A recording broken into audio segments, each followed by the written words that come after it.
Sattvam cha mishram na cha kala vikramaha. Nayatra maya kemuta pare hare.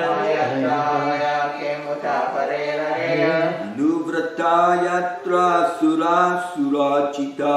Anuvrata yatra sura sura chita. Pravartate yatra rajas tamastayo.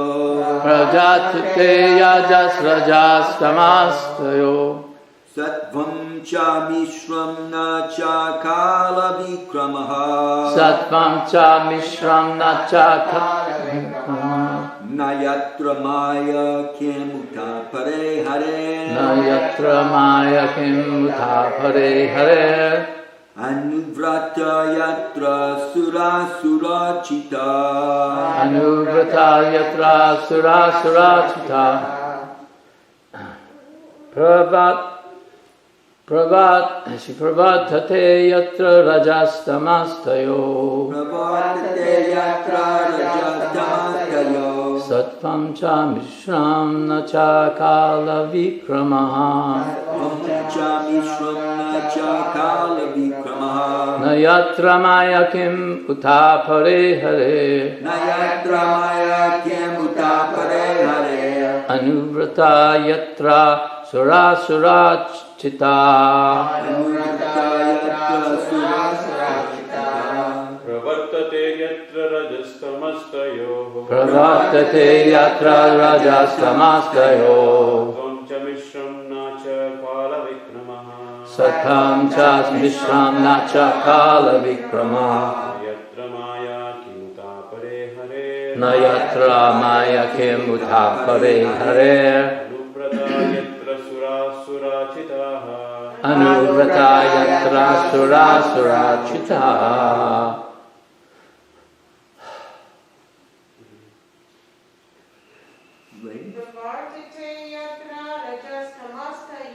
Pravartate yatra rajastamastayo. Sattvam cha mishram na cha kala vikramaha. Nayatra maya kim uta pare hare. Anuvrata yatra sura sura chitaha. Pravartate yatra rajastamastayo. Sattvam cha mishram na cha kala vikrama. Nayatra maya kim uta pare hare. Anuvrata yatra sura sura chitaha. Pravartate yatra rajastamastayo. Sattvam cha mishram na cha kala vikramaha. Punyatra maya kemuta pare hare. Anuvrata yatra sura sura chitaha.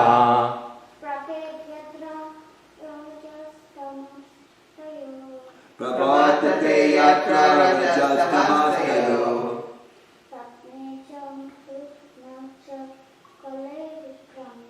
Sattvam cha mishram na cha kala vikramaha. Nayatra maya kim uta pare hare.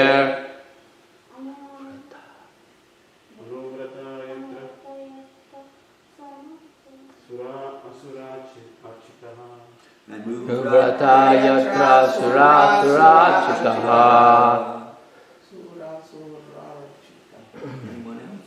Yeah, it's two words, sura and asura, but then achita is a separate word. They all combine. Okay, word for word. Pravartate. Pravartate. Prevail. Prevail. Yatra. Yatra. Wherein. Wherein. Raja. Raja. Tamaha, Tamaha, the modes of passion and ignorance. the modes of passion and ignorance. Tayoha, Tayoha, of both of them. of both of them. Sattvam, Sattva, in the mode of goodness. In the mode of goodness. Cha, Cha, in. and Mishram, Vishram, mixture. mixture. Na, Na, never. Never. Cha, Cha, in. and Kala, Kala, tam. Tam, Vikramaha, Vikrama, influence. influence. Na, Na, neither. neither. Yatra, Yatra, herein. herein. Maya, Maya, illusory. illusory. External energy. External energy. Kim, Kim, what? what? Uta, Buddha, there is. there is Apare, Apare, others. others, Hare, Hare, of the personality of Godhead. of the personality of God. Anuvrataha, Anuvrataha, devotees. devotees. Yatra, Yatra, wherein. wherein Sura, Sura, by the demigod. by the demigods. Asura, Asura, and the demons. and the demons. Archita, Arta, worship. worship. A translation, please repeat.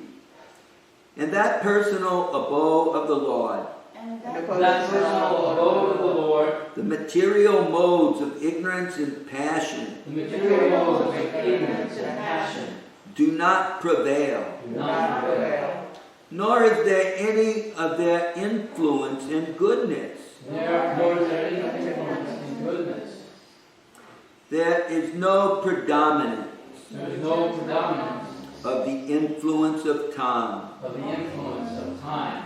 So would to speak So what to speak of the illusory, of the illusory, external energy, of the external energy, it cannot enter that region cannot enter that region without discrimination. without discrimination. Both the demigods and the demons So the demigods and the demons worship the Lord as devotees. worship the Lord as the Lord. Srila Prabhupada's Divine Purport. die. The kingdom of God, or the atmosphere of the Vaikuntha nature, which is called the Tripad Vibhuti, is 3 times bigger than the material universes, and is described here. It's also in the Bhagavad Gita in a nutshell. This universe, containing billions of stars and planets, is one of the billions of such universes clustered together within the compass of the Mahat Tattva. And all these millions and billions of universes combined together constitute only 1/4 of the magnitude of the whole creation of the Lord. There is the spiritual sky also. Beyond this sky are the spiritual planets under the names of Vaikuntha, and all of them constitute 3/4 of the entire creation of the Lord. God's creations are always innumerable. Even the leaves of a tree cannot be counted by a man, nor can the hairs on his head. However, foolish men are puffed up with the idea of becoming God himself, though unable to create a hair even on their own bodies. Men may discover so many wonderful vehicles of journey, but even if he reaches the moon by his much avatared spacecraft, he cannot remain there. The same man, therefore, without being puffed up, as if he were the God of the universe, abides by the injunctions or the instructions of the Vedic literature, the easiest way to acquire knowledge in transcendence. So let us know, through the authority of Srimad Bhagavatam, of the nature and constitution of the transcendental world beyond the material sky, In that sky, the material qualities, especially the modes of ignorance and passion, are completely absent. The mode of ignorance influences a living entity to the habit of lust and hankering. And this means that in the Vaikuntha Lokas, the living entities are free from these two things. It's confirmed in the Bhagavad Gita. In the Brahma-bhuta stage of life, one becomes free from hankering and lamentation. Therefore, the conclusion is that the inhabitants of the Vaikuntha planets are all Brahma-bhuta living entities. It's distinguished from the mundane creatures who are all compact in hankering and lamentation. When one is not in the mode of ignorance and passion, one is supposed to be situated in the mode of goodness in the material world.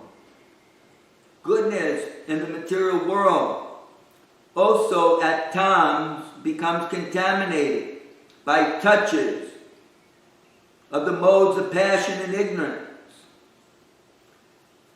In the Vaikuntha Loka, it is unalloyed goodness only. The whole situation there is one of freedom from the illusory manifestation of the external energy.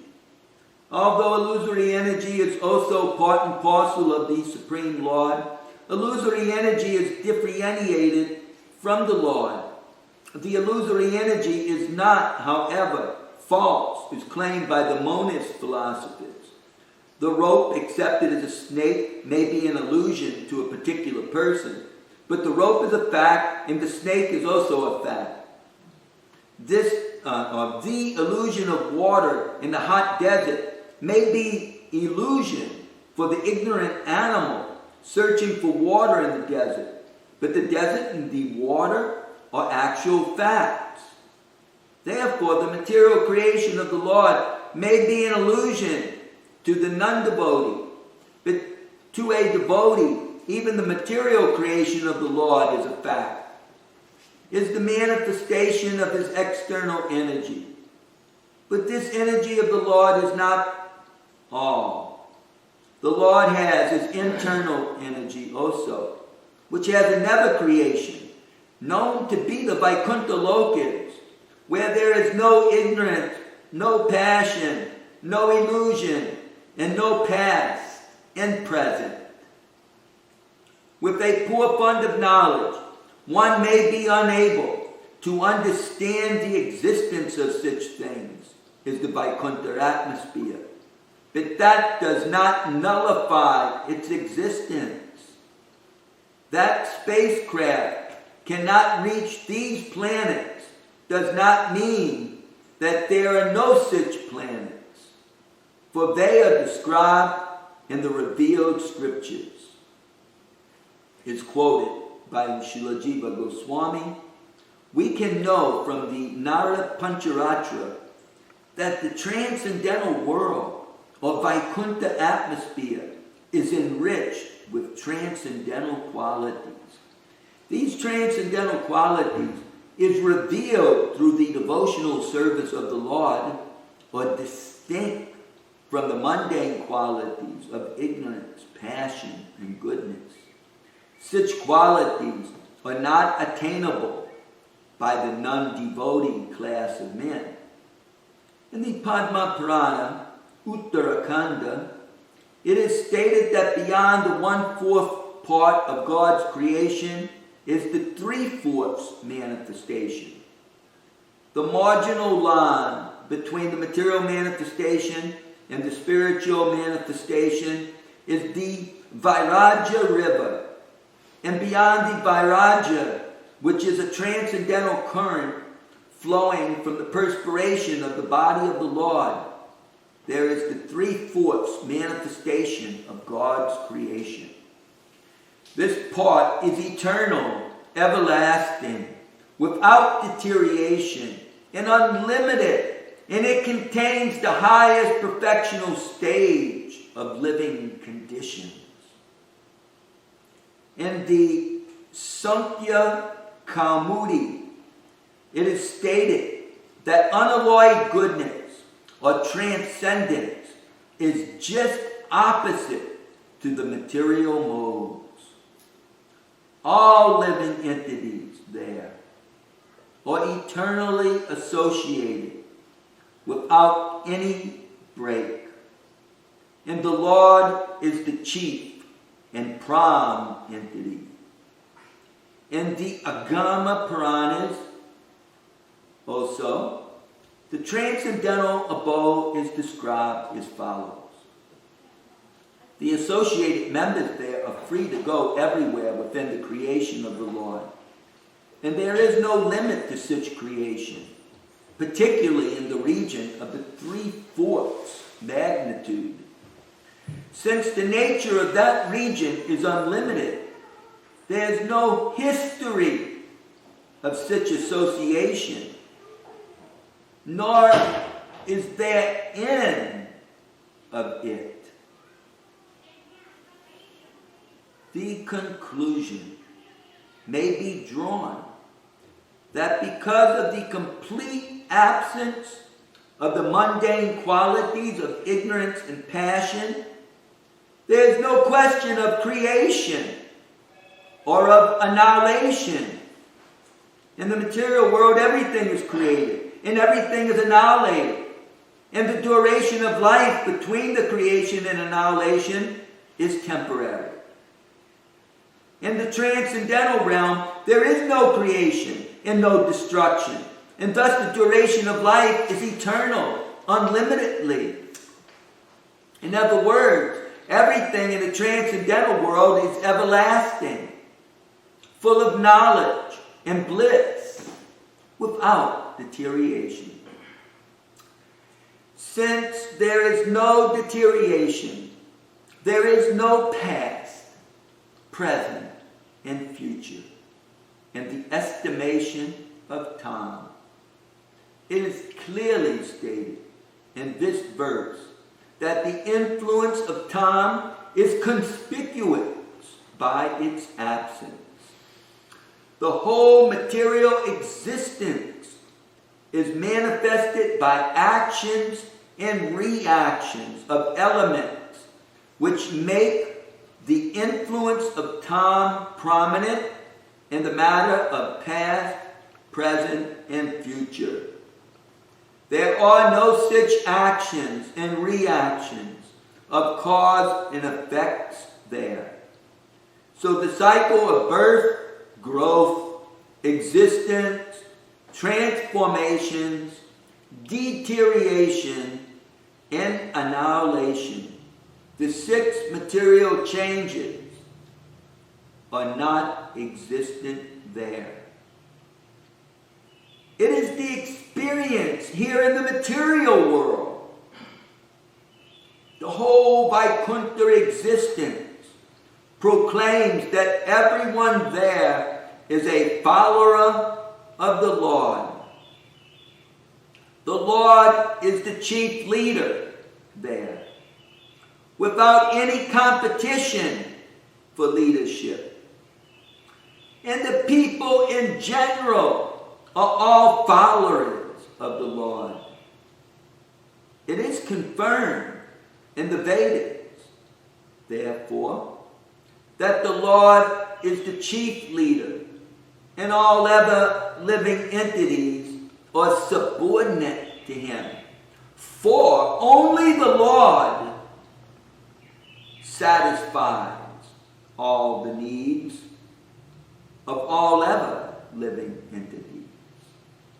For only the Lord satisfies all the needs of all other living entities.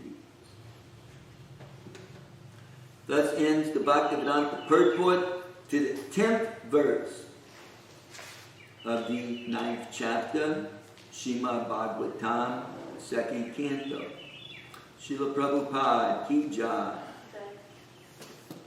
So I think I'll pick it up here. Got about 23 minutes here. That's good enough for me. that only the Lord can satisfy the needs of all ever living entities. So we can think about how that is so. For example, we see in this material creation that the Lord has provided a sun. So therefore, there is life. Everyone needs the sun. We all need the light and warmth of the sun. And the Lord has provided it. And He provides the moon, which does its thing, gives life to vegetables that people and animals eat, and insects and other creatures. It also has something to do with the tides in the waters, in the oceans. It has some effect upon the minds of people. And all that is provided by the Lord. It may have some agent, and the Lord is certainly providing for those devas.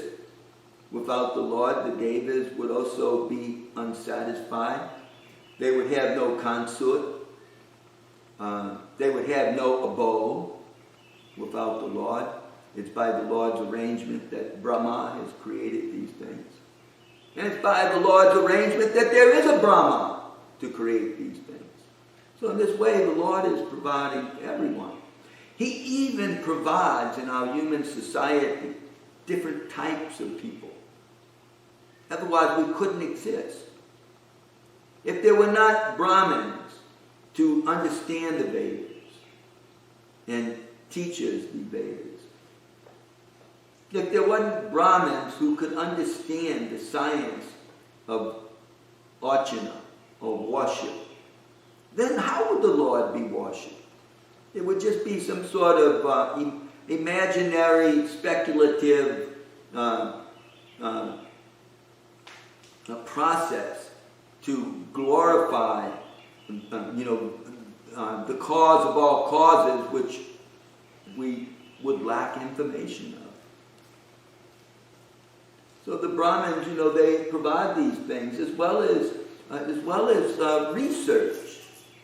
They have the brain to do so much type of research into so many different types of subjects. Other people don't have the time or the energy, the personality or type of brain, or physique for even, doing that. There's too much else going on that needs to be done for the body to operate, for human society to operate. Only, Brahmins take that seriously. And other people engage them because they all work cooperatively or as a collaborative unit, to make society work. It's not that they're ignorant of the needs of one another.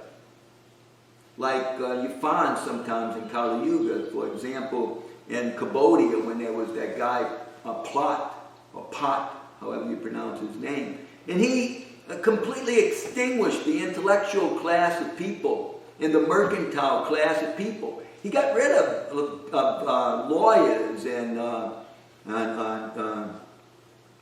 merchants and people like that. He only wanted in his world farmers to make food and warriors.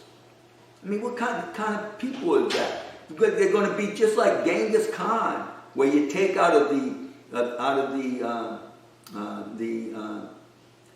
deserty hill-like area of Central Asia, fierce warriors simply to attack and take from others. So that's all he wanted, was farmers to make food and warriors. Perhaps some doctors to take care of their wounds and help them when they're sick. Maybe they just depended on some sort of folk medicine, that the ladies would give. Anyway, he was, cripple-minded, and eventually his regime was dismissed after probably around 20 years. They finally got rid of him. So in human society, people see the value of Brahmins. And they see the value of warriors, Kshatriyas. I mean, just take away the police force and see where we'll be. We may find so much fault in our police forces in the Kali Yuga, but take them away and then just let us deal with the criminals in society. And, take away our military, and then just let us, deal in a diplomatic way with all the foreign powers and see how far we get. So these warrior type of people, these statesmen, these diplomats, these people that can actually negotiate something of value between people are very important. They protect society. Otherwise, people just come in and walk over Brahmins. What kind of fight is Brahmins going to put up? What could they do to save the temples other than just hide the deities? It's only the Kshatriyas that can stand up to, fierce, warmonger, people like that. And then, what good would any of them be without Vaishyas to provide wealth and food? What would the Kshatriyas do if they couldn't get wealth from Vaishyas? Employment. Yeah, what could they do? They employ, all the Sudras, they employ so many people, but the Kshatriyas take their wealth for the state, for the good of everyone, to make parks for people, to make, public water, to make schools, to support the Brahmins, so that they can teach people. But it's the Vaishya class of people that's providing that wealth. Kshatriyas are too busy with governance and protection. It's Vaishyas who are providing wealth, through mercantilism and banking and agriculture, cow protection. It's all done by Vaishyas. And the Sudras provide the leg. You see how Kali Yuga can be such a disproportionate age, because Sudras were giving their needs, and they sang wonderfully, and they played music wonderfully, and they entertained everyone wonderfully. And wrestlers also entertained, and there were athletes, but they were given their needs. Nowadays, they compete to get the millions of dollars that the best of them get. And they become, some of the wealthiest people in society, because they're paid so much for what they can do. Is it their fault, or is it the fault of the Vaishyas who are even making more money off of them? So that's, Kali Yuga. Everything becomes simply, wealth in the form of false money, false gold, in the form of, digital and paper economies. Anyway, that's Kali Yuga. But the Sudra is providing all these things, the craftsmanship, the skill, the ability to build our homes and our palaces and whatever it be. They're providing the labor for all that. They're such valuable people. Otherwise, nothing moves. It all stands still. If they couldn't build boats, you may have a guy who draws up some plan, but then who's going to build it?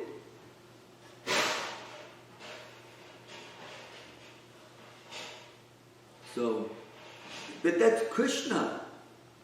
If it wasn't for Krishna making us different kinds of people, we wouldn't have a society. He's made a human society to fulfill the living entity's desires.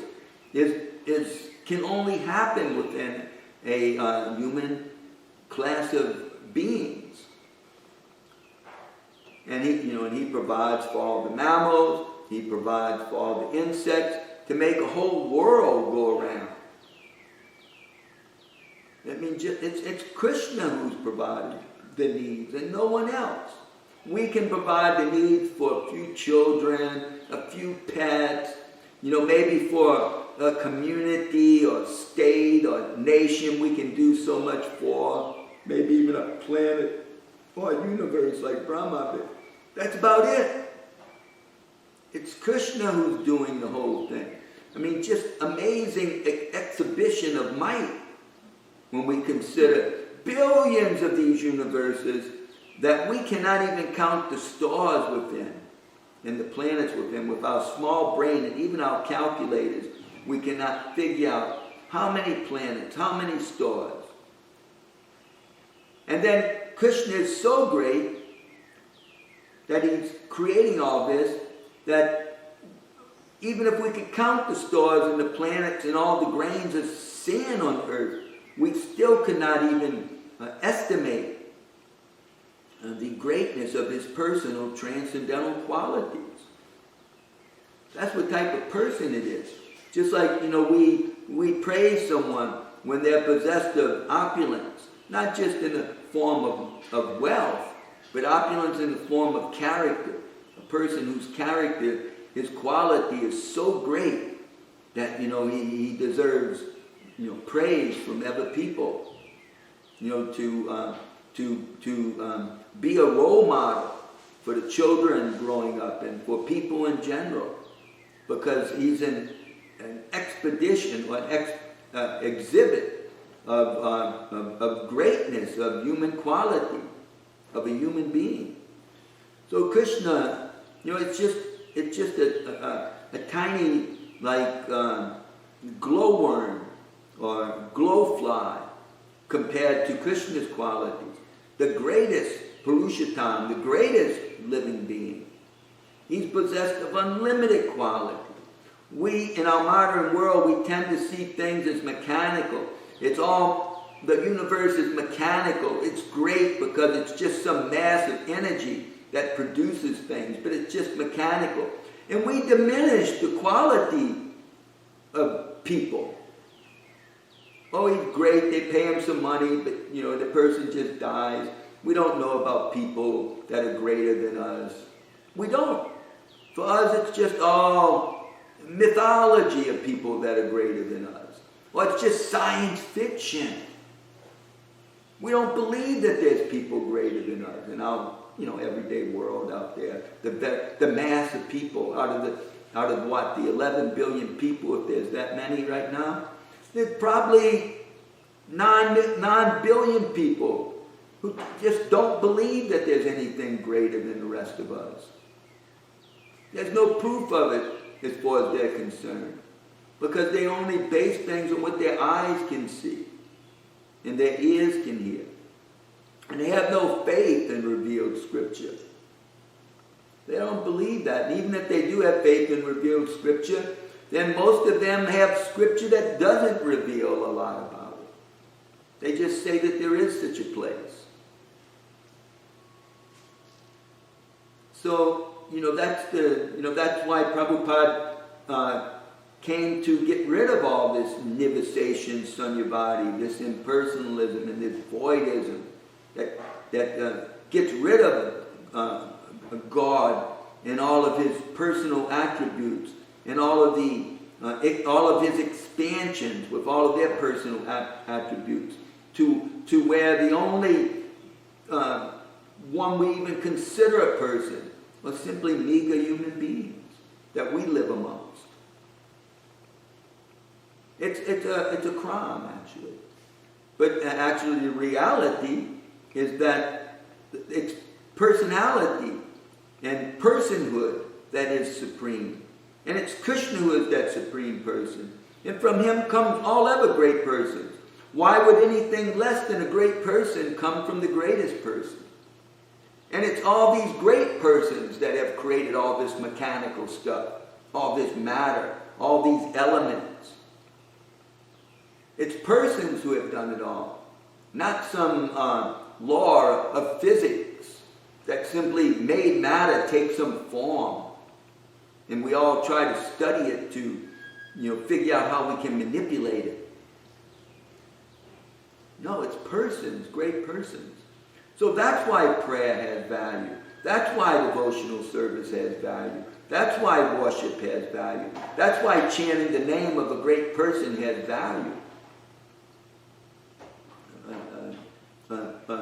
Specifically the supreme person.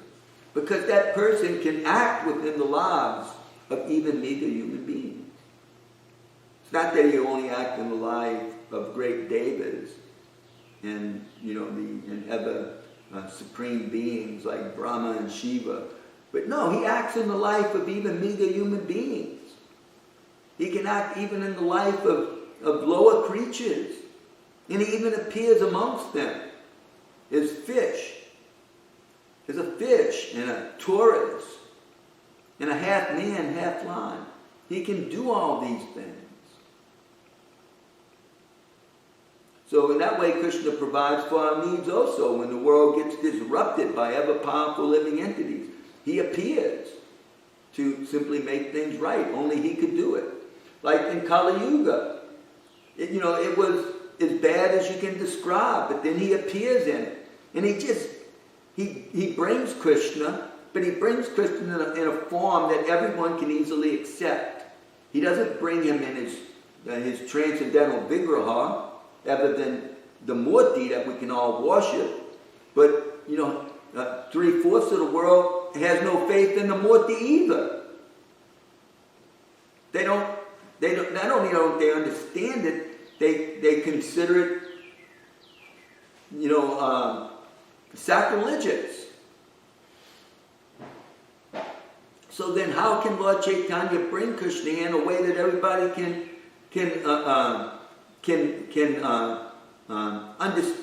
appreciate him, and he can be revealed to them? So he brings them in the form of a sound vibration. Because they all have some, at least all the religious people, and even many scientists, they have some appreciation for vibration, whether it be this wave or that wave.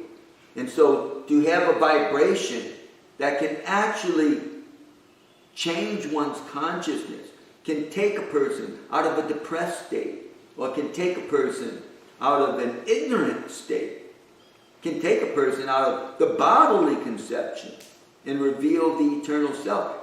Only God can do that. And he's not doing it for just the Devas, but he's doing it for all these meager human beings in Kali Yuga who all have bad karma, practically speaking.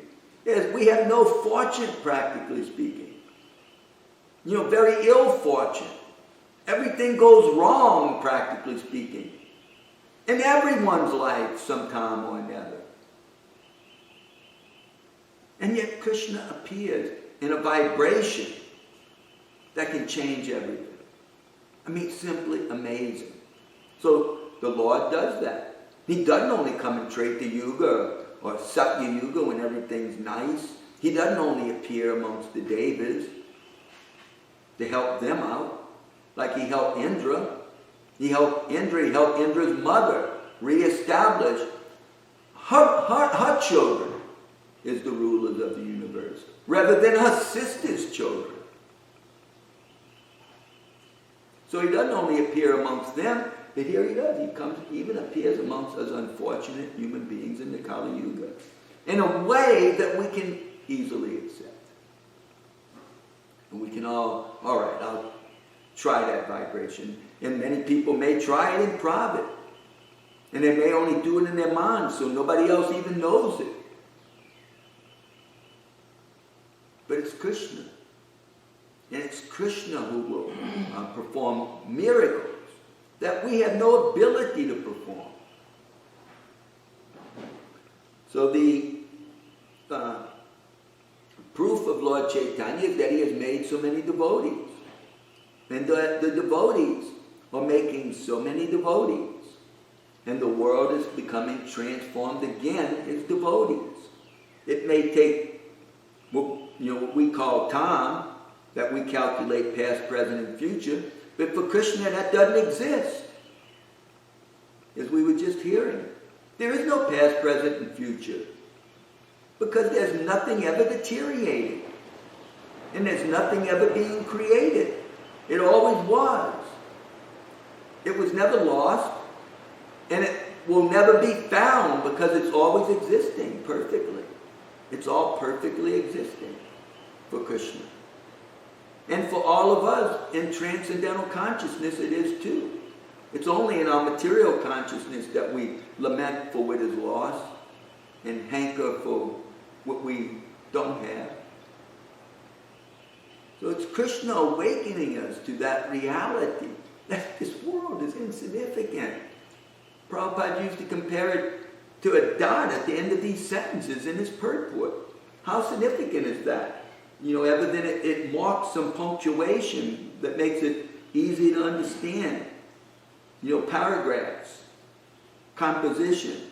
It marks sentences, little individual frames of thought. It has an important existence, but it's just a dot. So Prabhupada compared this life and this world as just a dot. It has no significance in the Lord's greater creation.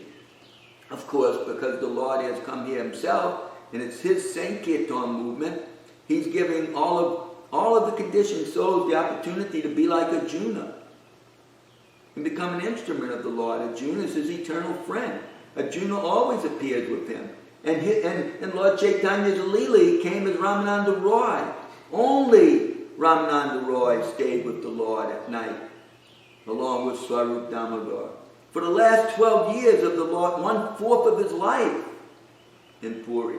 He was only here 48 years. So for the last 12 years, every night Ramananda Roy and Swarup Damodar stayed with him and listened to him, listened to his mad transcendental talks. And helped him to emotionally contact Krishna through understanding his emotions and reciting to him the emotions of the gopis in that state, and the emotions of the queens in that state, and the emotions of his father and mother and friends and other relatives in that state. They had such a special, wonderful task. They wasn't shooting arrows like Arjuna. They were reciting verses. And that Lord Chaitanya could appreciate. He had nothing to do with the Kshatriya way of life. Nothing. It was indespicable to him. It served its purpose in the material world. But Lord Chaitanya had transcended that after taking sannyas. It was something that was beneath him. And that was okay within human society for a sannyasi, especially one of his caliber.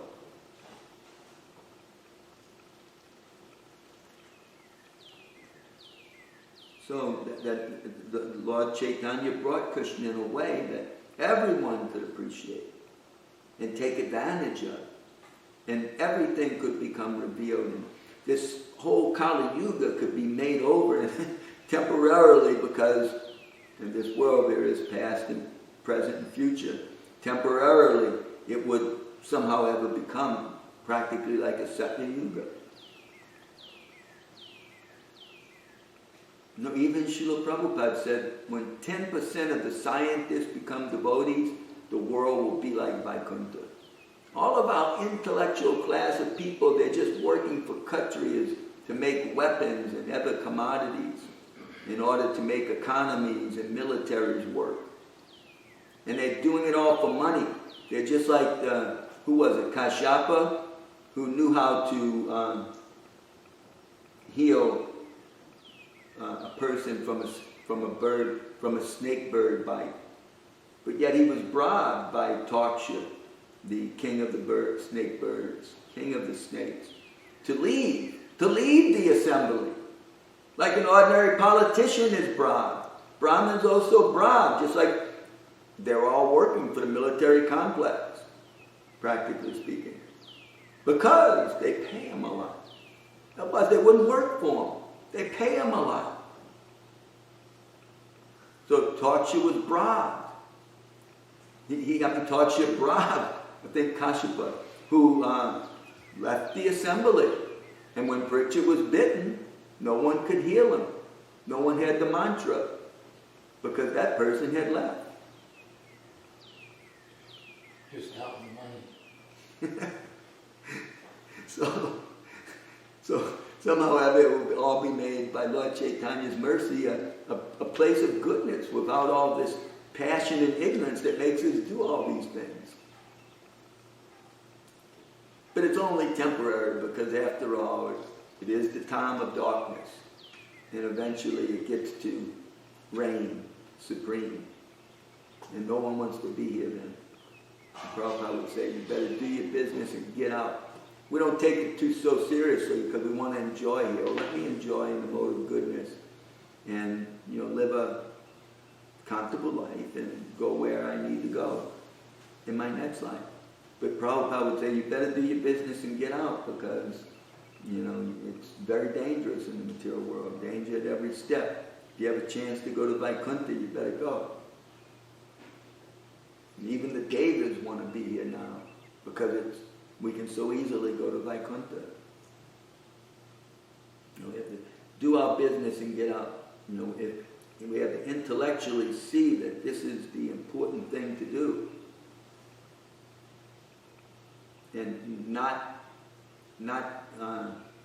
be affected by a taste for the lower modes of nature. All right, it's past a couple of minutes past the time. I went a little bit over time, but we've come to the end of the time. Unless there's something pertinent, we can just disperse and everybody can go on with their spiritual and material lives. Prabhuji. Yeah. If Parikshit already left the body way before Takshika could write it. Yeah, it may be said like that, but still, still that wasn't being contemplated by Tarksha, He wanted to take his revenge and he had the opportunity. But Parikshit certainly had transcended just by hearing Srimad Bhagavatam. So similarly, we can also transcend by hearing Srimad Bhagavatam.